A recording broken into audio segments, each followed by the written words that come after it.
Dear student, hope you will be fine. आशा करता हूँ कि आप सभी स्वस्थ होंगे। प्रीवियस लेक्चर में हमने टाइप्स ऑफ एड्रेसिंग मोड्स के बारे में स्टडी किया था। हमने वहाँ पर रजिस्टर मोड और इम्प्लाइड मोड के बारे में स्टडी किया था।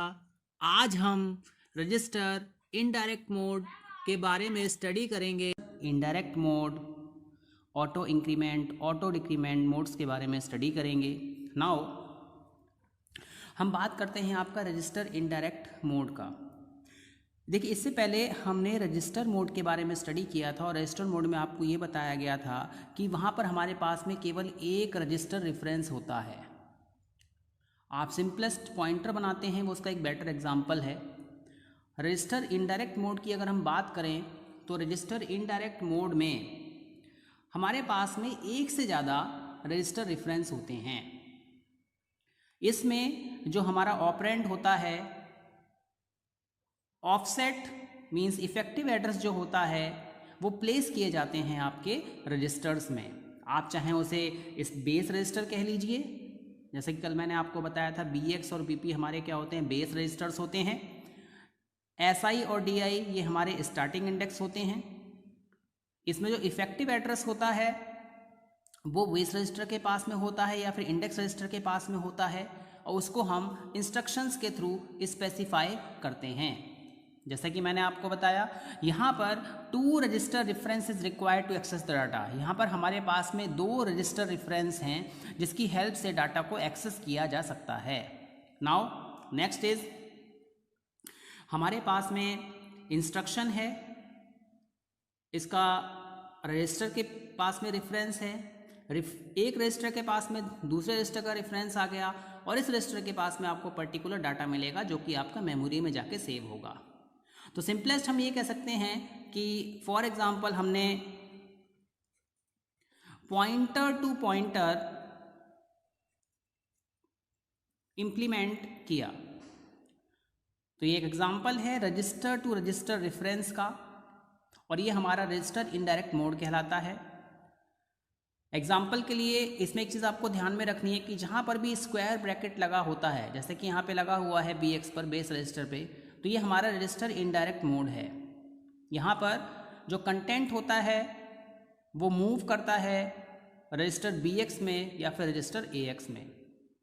Now what this instruction meaning is that move the content of memory location address by the register BX to the register AX। Now students, अब हम इसको डायग्रामेटिकली एक्सप्लेन करेंगे। जैसा कि मेरे पास में यहाँ पे डायग्राम है रजिस्टर मोड का। यहाँ पर OP कोड है, रजिस्टर नंबर है, डायरेक्टली जो है आपका रजिस्टर के पास में ऑपरेंड आ गया। नाउ अगर हम बात करें रजिस्टर इनडायरेक्ट मोड की, तो यहाँ पर रजिस्टर्स के पास में मेमोरी एड्रेस होता है और उस मेमोरी के पास में आपका ऑपरेंड जाके सेव होता है। तो हम कह सकते हैं कि जो हमारा रजिस्टर मोड है उसमें ऑपरेंड रजिस्टर के पास में होता है, और जो हमारा रजिस्टर इनडायरेक्ट मोड है उसमें ऑपरेंड जो होता है वो मेमोरी के पास में होता है। Now students, let us summarize the most important differences between the register mode and register indirect mode। जैसे कि मैंने आपको बताया, रजिस्टर मोड में ऑपरेंड डायरेक्टली रजिस्टर में सेव होता है, और रजिस्टर इनडायरेक्ट मोड में रजिस्टर्स मेमोरी को रिफ्लेक्ट करते हैं और उस मेमोरी पे जाके आपको पर्टिकुलर डाटा मिलेगा। नाउ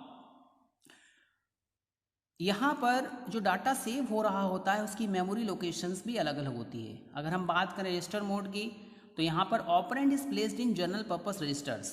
जनरल पर्पस रजिस्टर्स का मतलब बेसिकली क्या है कि ये जो एड्रेसेस होते हैं, जो डाटा होता है वो डायरेक्टली CPU के रजिस्टर्स में जाके सेव होता है।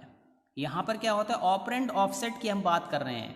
इट मीन्स कि यहाँ पे हमारे पास में इफेक्टिव एड्रेस है और ये किसी एक रजिस्टर में जाके प्लेस किया गया है। Operand offset is placed in one of the registers। Now next, अगर हम रजिस्टर मोड की बात करें तो इसमें एड्रेस फील्ड के पास में इफेक्टिव एड्रेस होता है ऑपरेंड का, और रजिस्टर इनडायरेक्ट मोड की बात करें तो यहाँ पर बेसिकली रेफरेंस होता है इफेक्टिव एड्रेस का। तो we can say that address field contain the effective address of operand in case of register mode, और in case of register indirect mode address field contain reference of effective address, यानी यहाँ पे reference register to reference आएगा, यहाँ पे directly आपके पास में operand का एड्रेस आ जाएगा। नाउ जो बेसिक डिफरेंस मैंने आपको बताया था कि रजिस्टर मोड में केवल और केवल एक रजिस्टर रेफरेंस यूज़ होता है और रजिस्टर इनडायरेक्ट मोड में 2 रजिस्टर रेफरेंसेस यूज़ होते हैं। इट मीन्स सीधी सी बात है, जहाँ पे एक रजिस्टर रेफरेंस यूज़ होगा वहाँ पर कैलकुलेशंस फास्ट हो जाएंगी और जहाँ पे 2 रजिस्टर रेफरेंस यूज़ होंगे वहाँ पर कैलकुलेशंस क्या हो जाएंगी, शॉर्ट हो जाएंगी, कैलकुलेशंस ज़्यादा हो जाएंगी। We can say that in register mode no further calculation is required to perform the operation। हमें फर्दर कैलकुलेशंस नहीं करनी पड़ती हैं, डायरेक्टली रजिस्टर्स के पास में ऑपरेंड होता है और उन ऑपरेंड्स पे ऑपरेटर्स की हेल्प से ऑपरेशन परफॉर्म कराया जाता है और आपके पास में पर्टिकुलर रिजल्ट आता है। नाउ हम बात करें रजिस्टर इनडायरेक्ट मोड की, क्योंकि यहाँ पर रेफरेंस टू रेफरेंस आ रहा है तो सीधी सी बात है, पहले हम एक रेफरेंस कैलकुलेट करेंगे, उसके पास में इफेक्टिव एड्रेस होगा रेफरेंस, देन हम पर्टिकुलर मेमोरी पर जाएंगे, अब वहाँ पे जो आपको ऑपरेंड मिलेगा उस पे सारे के सारे ऑपरेशंस आप परफॉर्म करेंगे। नाउ रजिस्टर मोड फास्टर है क्योंकि केवल एक रेफरेंस की ज़रूरत होती है यहाँ पे, और ये हमारा in comparison to register mode slower है क्योंकि यहाँ पे आपको 2 रेफरेंस फाइंड आउट करने पड़ते हैं। एग्जाम्पल के लिए हम कह सकते हैं, अगर जहाँ पे आप टेम्पररी वेरिएबल्स बनाते हैं, जो हमारे टेम्पररी वेरिएबल्स होते हैं वो आपके रजिस्टर मोड में जाके सेव होते हैं, और जो हमारे पॉइंटर्स होते हैं वो आपका एग्जाम्पल है रजिस्टर इनडायरेक्ट मोड का। नाउ स्टूडेंट्स अब हम बात करेंगे ऑटो इंडेक्स यानी कि इंक्रीमेंट मोड की। देखिए यहाँ पर भी हमारे पास में इफेक्टिव एड्रेस जो होता है ऑपरेंड का, वो कंटेंट होता है रजिस्टर का जिसमें कि इंस्ट्रक्शन को स्पेसिफाई किया जाता है। हम ये कह सकते हैं कि effective address of an operand is the content of register specified in the instruction. तो सीधी सी बात है कि हमारे पास में जो रजिस्टर्स हैं, इन रजिस्टर्स में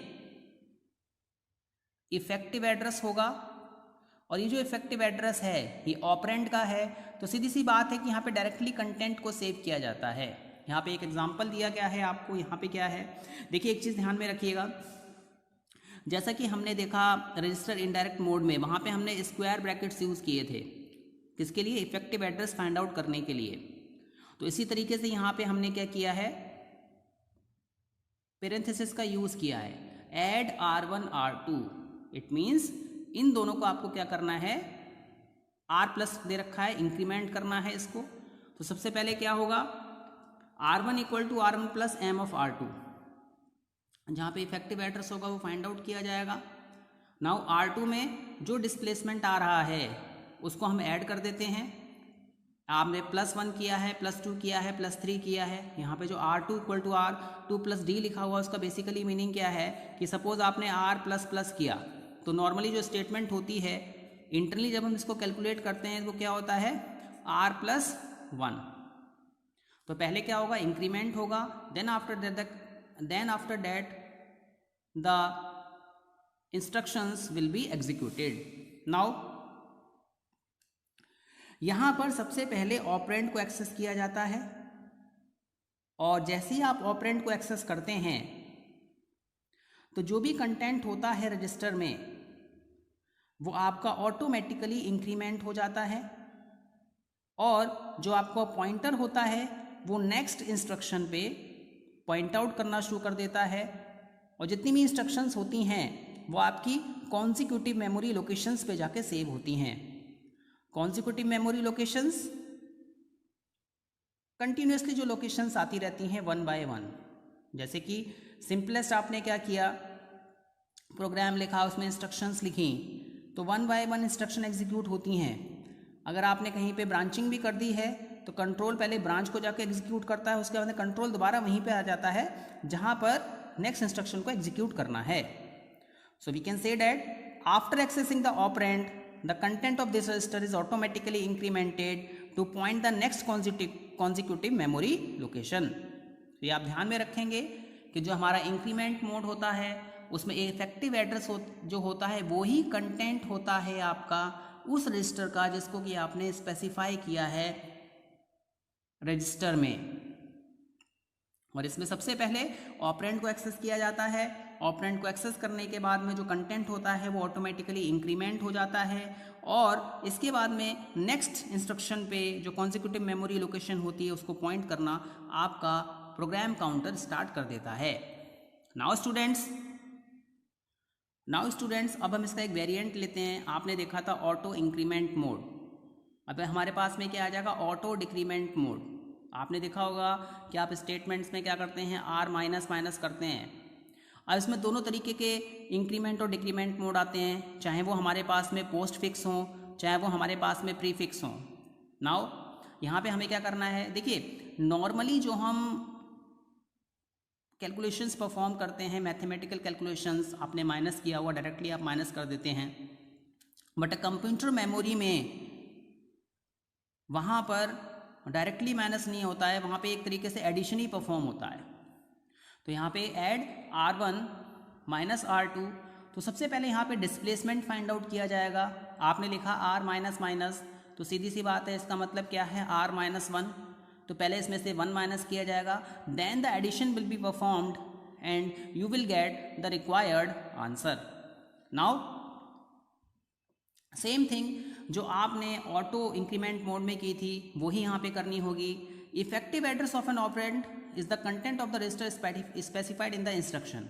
यहाँ पर भी जो आपका इफेक्टिव एड्रेस होता है वो कंटेंट होता है रजिस्टर का, इंस्ट्रक्शन का, जिसमें आपने उसको स्पेसिफाई किया है। ऑटो इंक्रीमेंट मोड में हम ऑपरेंड को एक्सेस करते थे, उसके बाद में क्या होता था कंटेंट जो होता था वो ऑटोमेटिकली इंक्रीमेंट हो जाता था। लेकिन यहाँ पे क्या होगा, पहले कंटेंट को डिक्रीमेंट किया जाएगा, बाद में आप उस ऑपरेंड को एक्सेस करोगे। जैसा कि यहाँ पे बताया गया है कि बिफोर एक्सेसिंग द ऑपरेंड को एक्सेस करने से पहले the content of the register जिसके पास में कि इफेक्टिव एड्रेस है ऑटोमेटिकली डिक्रीमेंट हो जाता है और वह पॉइंट करना शुरू कर देता है प्रीवियस कॉन्सिक्यूटिव मेमोरी लोकेशंस को। तो यहाँ पर इसलिए यहाँ पे माइनस का R1 दिया गया है। एक चीज़ आप यहाँ पे ध्यान रखेंगे कि जो हमारे ऑटो इंक्रीमेंट या डिक्रीमेंट मोड होते हैं वहाँ पे 3 चीज़ों की रिक्वायरमेंट होती है। एक तो हमारे पास में रजिस्टर रेफरेंस आ गया, एक हमारे पास में मेमोरी रेफरेंस आ गया और एक हमारे पास में ALU arithmetic logical unit operation हो गया।